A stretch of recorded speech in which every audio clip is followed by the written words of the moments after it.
राज्याचे माजी उपमुख्यमंत्री अजित पवार यांनी जामखेड इथल्या सौताळा तलावातील गाळ काढण्याची पाहणी केली आहे। महाराष्ट्रामध्ये खूपच मोठी दुष्काळाची तीव्रता आहे। खरं तर पाण्याचं नियोजन हे ऑक्टोबर एंडला करायला पाहिजे होतं। दुर्दैवाने त्यावेळेस सरकारमधल्या असणाऱ्या प्रमुखांनी त्या ठिकाणी केलं नाही आणि म्हणून ही अवस्था झालेली आहे। आणि आता आपण वाचतोय कुठेतरी रेल्वेने पाणी आणावं लागतंय, कुठेतरी टँकर त्या ठिकाणी द्यावे लागतात, कुठेतरी ते पाण्याच्या करता रांग लागलेली असताना कुठल्या भगिनीला तिथं हार्ट अटॅक येतोय, तिला तिचा जीव गमवावा लागतोय, कोण विहिरीमध्ये पडतंय, कोण काल ते आमच्या पुण्यामध्ये कॅनलला पाणी सोडलं तर ते सोडत असताना आधी सगळ्यांना थोडंसं सांगायचं असतं, ते न सांगितल्यामुळे तिथं 2 मुलं वाहून गेली, ती मृत्युमुखी पडली। ह्या अशा प्रकारची जीवितहानी होती।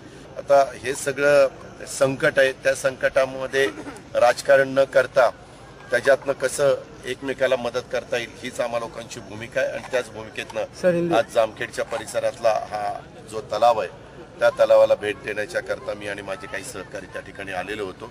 काम चाललेलं आहे, त्या कामामध्ये आम्ही पण मदत करतोय, काही शिवसेना मदत करते, राष्ट्रवादी काँग्रेस पार्टी मदत करते, प्रशांत जगताप आमचे महापौर त्यांनी मदत केलेली आहे, नगरपालिकेने 10 लाख रुपये त्या ठिकाणी उपलब्ध करून दिलेले आहेत। आज आता एका माझ्या सहकार्याने 11,111 रुपयाचा धनादेश हा त्या ठिकाणी दिलेला आहे। अशा पद्धतीनं चाललेलं आहे। अजून CSR ज्याला आपण म्हणत असतो, कंपन्यांना नफ्याच्या काही टक्के रक्कम ह्या CSR मध्ये खर्च करण्याचा अधिकार असतो, त्याच्यातनं काही निधी अजून उपलब्ध झाला पाहिजे।